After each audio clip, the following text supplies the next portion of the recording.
I want to thank you so much. This is now. What, Deborah? What do I call y'all? It's reedy fork handbells, reedy fork ringers. Well, you are definitely a ringer. Wonderful. I'm enjoying it, and that's one thing that has continued, and I pray that ministry for them continues. It's just such a blessing. It's something very unique. You don't hear it. You don't get to hear it as much anymore. So I'm thankful. For the songs that you are playing. Thank you just for being a part and being a part of our ministry here. So thank you for doing that. So many things are going on this week here at Northside. Don't forget, between 5 and 7, you've got one place to be today. And if you don't have kids, and if you're not a kid, thank you so much for being a volunteer. Okay, all right, come and be with us today. We can use all the help that we can. So if you want to come between about 3:30, 3:45. If you're setting up, we have trunks that are being set up, so it's just going to be a great time, a time for us to love on the kids, and we do this in partnership with Langford Memorial Baptist Church. I'm thankful for that. And one thing I want to continue to encourage also is the shoebox ministry. We are on a hard deadline for November the 3rd. We're a really hard deadline. But take a box. Look, if you can't just take but one box today, if that's all you can do, all you can handle, that's fine. Just take one and prep it. Get it ready to go for November the 3rd so we can meet that deadline. And it's not hard. It's what I call, any of y'all remember paint by numbers? It's the only way I could ever really paint. Okay, well, that's what these boxes are. They're paint by numbers. You just do the steps, and then you can be a part of this with us, and we'd love to give as many boxes as we can. Today, I just want to spend some time in Ruth. Okay, I'm glad you're happy with me about Ruth, too. I tell you that we've had a good time with Ruth. But Ruth chapter 3. We're going to move into Ruth chapter 3 today. And of all the chapters in Ruth, and for that matter in the Bible, one of the most controversial and most debated chapters in the Bible comes out of Ruth chapter 3. It begs some questions. It's been misused and misquoted in many cases, because you almost are led to believe that it is okay for a couple to be involved in certain activities before marriage, and we are going to, and I'm not going to glaze over this.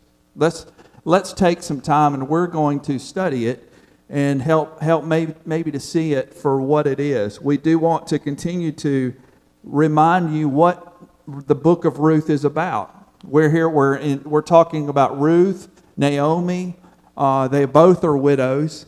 Ruth, of course, is a very young widow in this case here, and we think that Naomi was probably she was beyond childbearing years. So Naomi herself was an older widow.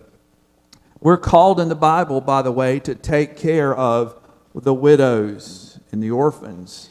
We're in those less fortunate. Part of the reason that we do what we do at Northside. We want to take care of those who are less fortunate, find ways. We also see in today that we're going to see the structure of how to give people help. We're going to see that the family primarily holds the responsibility to take care of family. Family takes care of family. And outside of that, when family itself, and it is family's duty to take care of their family, that goes for if you're for those out there that may have aging parents. You have a duty, children, to take care of your aging parents, and you have a duty to be a part of their care and taking care of their needs. It is important. Not just that, it is biblical to take care of parents. Okay, but then where does the church fit in? Well, church comes in under that. So when the family takes care of family, all that they can, then comes the church to meet the needs along the way for those who can't take care of their family. It could be for many reasons. It could be a financial reason. It could be a poverty reason. But that the church then comes in and takes care of needs. The last person, the last group that should have anything to do with needs is the government. The government's role is not to come in and save the day and take care of every little thing. That's not there when it comes to families. Right now, it's so easy for us to misconstrue that and to think that I look toward the government for all of our answers, and it's because I'm sorry to say that from the family to the church, we have failed. And I pray that we will continue as a church to press forward to meet needs and to educate and to disciple families to take care of each other the way that they should, the way that the Bible instructs them to. So that's why this is so important. In the case of Ruth and Naomi, we find out this is a story about a kinsman redeemer and the need for a kinsman redeemer, someone to come in. You have Ruth and Naomi both that are not doing well, but you have Ruth who has stepped in to take care of Naomi by working, by doing all she can to not being afraid of physical hard labor, to go to the fields and glean the fields and get whatever she can to take care of Naomi, and she does it well. We have in this case here some review for you. We know that out of the books of the Bible, out of all the books of the Bible, we have two named after women, and that's the one that we're in today, Ruth, and then we have Esther. So those two books play a significant role. We understand that what we're about to get into is that we're going to see the providential hand of God in every aspect of life. Because many times we can get so caught up in our hurts and our suffering that we lose sight that God's still at work. And I hate it. I'm here to say I hate to see people hurt. And I hate to see people suffer. It breaks my heart to see that. And you want to fix it. You want to do something. And in many cases, and you see that suffering in people's lives can take on many forms. It sends some people to a deeper faith. And it sends others to an atheistic faith because they give up on God, saying, I'm done. I don't want to hurt anymore. So I'm just going to pretend God doesn't exist. We see that happening many times. And also to understand in Ruth, we're not just simply looking for miracles, but we're seeing the mighty hand of God working in every aspect of life here. So we know that. We know Naomi is widowed. We know Ruth is widowed. That Boaz is, in this case here, he's not the first kinsman redeemer, but he is. We'll see that today, that he is in the line of to become the kinsman redeemer. The timeline of our story this morning is still throughout the book of Judges. So during the time of the Judges is when this occurs. We'll start with verse 1 of Ruth, chapter 3, verse 1. It says that, "Then Naomi, her mother-in-law, said to her, 'My daughter, should I not seek rest for you, that it may be well with you?'" Now, I want you to understand when we talk about what rest is. If we look in the Greek, the word rest means mano. Mano. That means nothing to you or me until I define it, of course. But it's rest is a resting place. It is a peace. It is a solace that someone comes into. She's not here saying about, hey, I know you had a hard day, prop your feet up and rest. That's not what she's saying. But what Naomi is saying is, I want you to take rest. Naomi is looking at Ruth and thinking to herself, I am older. I don't have, I'm good like I am. I'm good not to marry ever again. I'm happy with where I am. For now, Ruth, you're helping provide for my needs. But Ruth, you need to get on with your life. when she's talking about this rest that she refers to, she is saying you need rest. You need to proceed with your life. And we'll see that even in the garments that Ruth continues to wear. She's wearing the mourning garments. So that's another question that you'll always have. How long should you mourn for the loss of a spouse? How long do you mourn? How long do you? How does that work? And is there a point where you say, "I'm done. I'm ready to get on. I've got to proceed with my life. I still have my life here to live, and God, so give me what it is that I need." So, in verse 2, is not Boaz? This is Naomi talking. Is not Boaz, with whose young women you were? See, he is winnowing barley tonight at the threshing floor. So already we say, here is a nosy mother-in-law. Here is a nosy. There's nothing worse than a nosy mother-in-law, with exceptions. This would be an exception. Okay, so we see here that Naomi is seeing, and she's trying to guide and encourage Ruth, because she's saying it's time. You know what? You can't do this forever. You can't mourn forever. There comes a point where you need to proceed with your life, and you need to go on with your life. So Naomi is encouraging Ruth. It's time. It's time, and she sees Boaz as that eligible bachelor here in this case here, and she's kind of encouraging it. She's encouraging Ruth to get noticed, which she's already been noticed by Boaz. So what do we see through this? And once again, I repeat what I said at the beginning when I say the importance of biblical care for both widows and orphans, or both. The importance of biblical care. And I put the structure, I put the order that occurs in. What is first? Say it with me. Family. What's next? Church. Then comes government. That is the order. In fact, this societally, where this government structure that they're in currently is more leaning toward they're a theocracy. They're a theocracy. They are God-led. They live in a society that is supposed to be God-led, and God forbid that we start abiding by any biblical mandates or guidelines. But, I mean, when we think about this for a moment, our government is trying to pull us away from anything religious. Our government is trying to jerk us away from our religion, and yet all of our laws are based on moral principles. What do we call biblical principles? What is it okay for a man? Is it okay for a person to kill another person? And is it?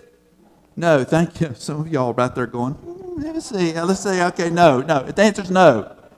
Okay, so why is that? Why is it not okay to kill another person? Why? God says thou shalt not kill, and then in turn, what do we have in place in government about it? What's the phrase? There ought to be a law. There is a law. Okay, it's called common law, but it is a law. It is against the law to kill. From the morality standpoint, why is it that we can't just take stuff from other people, except for the government? Why is it? Because it's immoral, isn't it? It's wrong. And on top of that, there's a law. In the chapter 14 statutes of the state of North Carolina, you will find a litany of laws and the punishments for those, the elements of criminal law, and it will walk you through step by step why it is a law and what elements have to be met. So that's not okay. So the point being that we are, in essence, there are pieces of our government structure that is theocratic. Doesn't operate that way structurally, but we abide by certain laws. Whether they don't want to admit it comes from the Bible, but it's from biblical principles. It's from God Himself that we don't allow killing except for the unborn. And I'm here to say today that we will fight and we will pray and we will come alongside moms who are in the midst of decisions every day of the week, because we want that child that is in their womb to have a full and meaningful life. We know that God's got a plan for them, and we will be there for those families. We do that through Love Life and the Pregnancy Network and these other organizations that we are working with now, and that's why we do that. Naomi goes on, and in the midst of, meanwhile, back to Naomi's meddling. Okay, here we get to verse 3, and what does she say? She says, "Wash therefore, and anoint yourself, and put on your cloak, and go down to the threshing floor, but do not make yourself known to the man until he has finished eating and drinking." Now, this is where I'm not going to hold back at all on some of the steps here and what we're seeing, because we see here that Naomi has said, hey, you know where Boaz is going to be tonight. She gets Ruth to doll herself up, in so many words. Not inappropriately doll herself up, but she gets her she's taking the steps. And the reason I say this, that Ruth is to take a bath. In the Greek, it's called reos, and it's to wash. And it's normally the first step in preparation for a sexual encounter in marriage. Okay, that's a part of the way how this is contexted. But it says even that she is to apply perfume. The verb suk means to anoint, and here it refers to the application of perfumed olive oil. And the need for perfume was heightened because if you lived in the Middle East at this time, it was a hot climate. They didn't have the modern styles of taking care of body odor and different things, and it combated odors. And even if you go to the Middle East today in modern times, there are distinct smells that you will smell, but from the perfumes and the things that they still will traditionally use. So that's something that they do. But then Ruth says something is told. Ruth is to put on her dress, and the word used for this dress is the simla, which normally refers to the outer garment that covered virtually the entire body except for the head. So she's covered. She is covered. And so in putting on this dress and doing this and taking these steps, you wonder, what is the point of that? Well, the word here for dress is simla in this outer garment. It's also Naomi doing something. She's advising Ruth to stop wearing her mourning garments and to end her period of mourning, however long it had been. And we don't know really how long this had been occurring. So, Boaz likely had been respecting this with Ruth. If you wonder, Boaz already knows who Ruth is. He probably has kept up a shield or a protective barrier to not get too close to her. But he has noticed her. He's noticed Ruth. But he knows too, respectfully, that she's still coming to the fields wearing mourning garments. And he would know that. It would be readily, apparent that when she comes to the fields, that she's still a widow in mourning. Boaz says, in respect for her, I'm not going to do anything inappropriate. I'm not going to ask her if she wants to go for coffee. Although that was a wheat field, I'm not going to do those things. And he respects her. So Ruth is to go down now to the threshing floor where Boaz is working, and he will spend the night there on the threshing floor. And by the way, the threshing floor is nothing pleasant. The threshing floor is where the kernels fall. And the reason he would go at night to the threshing floor is that there's like a breeze in the course. And that's my favorite time of the day, like late in the day when it kind of calms. But there's this breeze that you feel out there, and it's just beautiful. Tonight probably should be that way, cold, but it will be nice. But the reason for that also is the wheat. There's chaff You remember the wheat, the separation of the chaff from the kernels, and then the kernels fall onto the threshing floor, and the chaff just goes away. Where do we see that with chaff? Psalm 1, where it says, blessed is the man who does not walk in the counsel of the ungodly, or stand in the way of sinners, or sit in the seat of scoffers, for his delight is in the law of the Lord. And on that law he meditates day and night. He is like a tree planted by still waters, and everything he does prospers, nor do his leaves wither. Not so are the wicked, for they are like the chaff which the wind blows away. This is the kind of chaff where the chaff blows away, the kernels fall to the floor of the threshing floor, and here Boaz is going to sleep. I'm not sure how exactly, but he's going to sleep on this hard floor. And that's where it is. So he's to go down, Ruth is to go down to the threshing floor where he is privately, and where he's going to spend the night.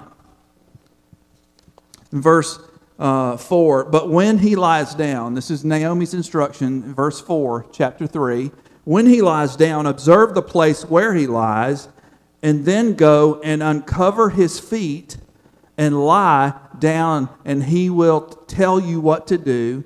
And she replied, all of that you say I will do. It almost sounds, when we read this initially, if you read it in the wrong context, it can be unsettling. It can be unsettling. It sounds like something inappropriate here. Is there something? But we're dealing now with kind of elaborate customs and different things. So you'll see where this will lead. So Ruth does just as Naomi instructs her. But there's another reason why Ruth does this, and I think why Naomi wants Ruth to do it, and it's to basically announce to Boaz that, yes, I am no longer in mourning. I'm no longer in mourning. In other words, I'm available. I'm available for us to be able to talk, and at least to have some time together and get to know one another. And so that's kind of the period. She's making her pronunciation there. And 3, 5, and 6. So she went down to the threshing floor and did just as her mother-in-law and had commanded her. And when Boaz had eaten and drunk, and his heart was merry, he went to lie down at the end of the heap of grain. And let's remember all the grains there. So then she came softly. She uncovered his feet, and she lay down. Nothing more. She lays down. 6 and 7. So she went down to the threshing floor and did just as her mother-in-law had commanded her. And when Boaz had eaten and drunk, and his heart was merry, and he went to lie down at the end of the heap of grain, then she came softly and covered his feet, and she lay down. And 8 and 9, and at midnight the man was startled and turned over, and behold, a woman lay at his feet. And he said, who are you? I mean, I'm sure it's dark at this point. It didn't know it was Ruth yet, but I guess it would kind of freak you out, single men, if this happened. And so she answers him immediately, and she says, I am Ruth, your servant.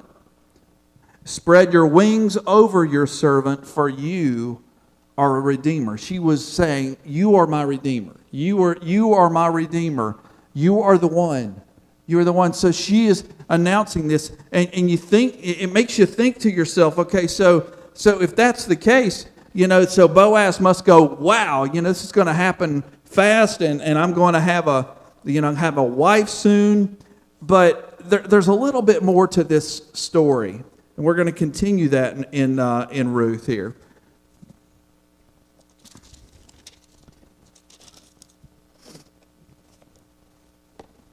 Ran out of notes. I'm good. Okay.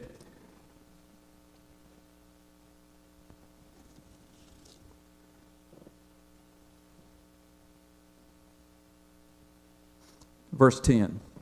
He said, may you be blessed by the Lord, my daughter. You have made this last kindness greater than the first, in that you have not gone after young men, whether rich or poor. Now I want you to to contextualize this, Boaz is showing his reverence and respect for Ruth at this moment, but it also lets you know that he's been watching. For him to know these things about Ruth, he knows that as she has come to the field, that she has been very focused. She's done what she's supposed to. She has seen that she has worked, and she must be a beautiful young lady, because it says here, you know what? You haven't gone after any of the younger men. And here you are doing these things, and he respects that. He's talking about how much he respects that she hasn't done that, and that she hasn't gone after a rich man. I like that part. So it doesn't matter. She hasn't looked for anyone. Verse 11, though, says, "And now, my daughter, do not fear. I will do for you all that you ask, for all my fellow townsmen know that you are a worthy woman." Boaz is acknowledging something about Ruth. That she's a woman of character. She's a woman of virtue. This isn't what it seems to be. Chapter 3 is not about a lustful encounter. Boaz is saying, I want you to know, you have a reputation even among the men about how much you have sacrificed and how you show unconditional love to Naomi. And he respects that. He's letting her know that he respects that. 12 says, "And now it is true that I am a redeemer, yet there is a redeemer nearer than I." Boaz had he could have run after Ruth and said, "Woman, you mine." And that's it. That's it. He could have done that. This is the only woman for me. But Boaz was such a man of integrity. He was such a man himself of integrity that he refused simply to say, "That's what I want." Let me give you a modern context today in relationships. And let's compare it to relationships today. Relationships today, why do people marry? They marry because that's the only person for them and they love them.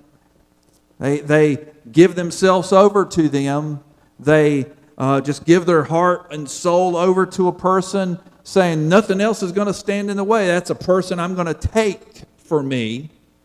Men, they go out and find a woman that they said that's going to be my wife, and without any inklings of any virtue or anything else, they try to take that woman, they try to pursue that woman. But what is the reason? What is the purpose in that relationship? What is it? It's simply for the two of them to love each other, because after all, love will last. You know what? Love can get you through anything. No, it won't. No, it won't. And if you don't believe me, come and sit in the marriage counseling office, and I can show you example after example after example of how love was not enough. You know why? Because our love for Christ is what matters. There's a reason in certain societies that in their particular societies that family had a big say in the relationships and how a husband and wife would come together, or man and woman. And it had to do with the fact that relationship was based on, who does God want this person to have? God, who do you have picked out there for me? Who do you have that you want me to be a part of? In the case of Boaz says, I so much respect you and your virtue, but I'm going to have to wait. I'm going to have to wait because there's someone else. There's another kinsman redeemer. He placed his love for Ruth on the line, but most of all, he placed his love for God on the line, because he knew that he was going to have to wait and see if that other kinsman redeemer would come along, because when it got down to it, all Boaz cared about was that Ruth would be okay, and that she would be taken care of, that she would be provided for, that she would be loved. That's what he wanted for her. And if there was another kinsman redeemer that was closer to her in the family that could come along and take that role, he was not going to stand in the way. Wow, what a man of integrity. I mean, this is the kind of men that all women would want. Because this wasn't about his selfish desire to be with her. It had nothing to do with that. It had everything to do with he wanted her to be taken care of. He wanted her to be provided for. Oh, great. You know what? Wonderful romantic love is wonderful. It's love. I love it. To be in love with your spouse is amazing. And there's nothing there's nothing better. But in that love, if it's a true, pure romantic love, your main concern is for them, not for you. And that was Boaz. What a man that he was. Oh. So he was going to do whatever it is that he had to. Boaz was even, by the way, very much concerned with the reputation of Ruth. Verse 13 says, it says in there, remain tonight, and in the morning, if he will redeem you, this closer redeemer, good, let him do it. But if he is not willing to redeem you, then as the Lord lives, I will redeem you. So lie down until morning. So that's what she did. It says in verse 14, in fact, that she lay at his feet until the morning, but arose before one could recognize another. And he said, let it not be known that the woman came to the threshing floor. You see what he just did there? He's so concerned with Ruth's integrity, her reputation, that he even tells her, don't let anyone see you go out silently. He treats her with the utmost respect and reverence to make sure that she's okay. But he's also going to make sure she's provided for when she leaves. It says in 15, bring the garment you are wearing and hold it out. So she held it, and he measured out 6 measures of barley and put it on her, and then she went into the city. So he gave her something to provide. And when she came to her mother-in-law, remember, she's going to ask, you know she is, so how did you fare? How did you fare, my daughter? She said then she told her all that the man had done for her, saying, these 6 measures of barley he gave me, for he said to me, you must not go back empty-handed to your mother-in-law. What a wonderful man he was, Boaz, respectful, mindful of her needs, and he wants to make sure that she has what she needs. So he takes back the measures of barley. And you think that's great. At least you got some barley out of this. But what Naomi says is, wait, my daughter, until you learn how the matter turns out.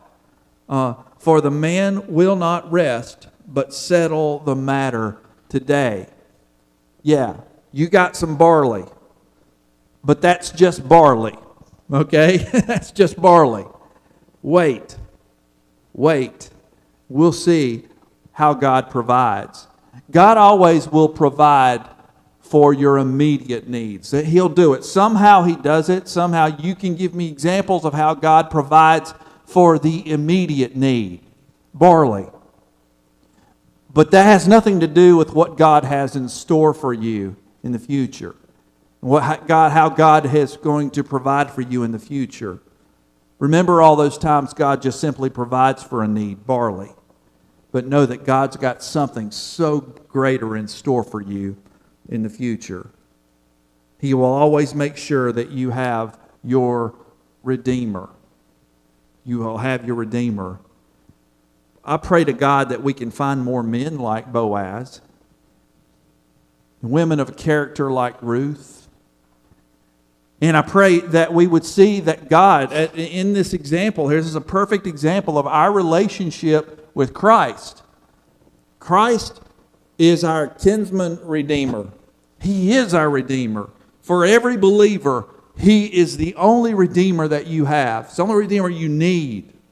You're the one who makes other redeemers, so-called redeemers. You put things in His place. But Christ alone is our kinsman redeemer. He's the one looking at you going, I'll provide for your needs. I will make sure you have whatever it is you need. I will make sure that you're okay, that you're taken care of. And I will ensure that you are redeemed. Redeemed, how I love to proclaim it, redeemed by the blood of the Lamb, redeemed by His infinite mercy, His child, and forever I am. You know it? Is He your Redeemer today? Maybe you've come today and you're looking for a Redeemer. You're looking for someone who can just come alongside of you and become your all in all, your everything. And I'm praying today that you will find rest in our kinsman Redeemer, and that's Jesus Christ. Would you pray with me? Father, thank you for this time you've given us. Thank you for the way that you have provided for us. You redeem us through your infinite mercy. You watch over us. And today, Lord, I do pray, if there's someone here who just needs to pray, needs to give something over to you, needs to ask forgiveness, needs to do anything at all, Lord, I pray that you would work on their heart today. Lord, if someone here does not know you as their personal Lord and Savior, needs to know more about how to do that, may they come forward and ask and receive the answers that they're looking for. And we pray all these things in Jesus' name. Amen. Would you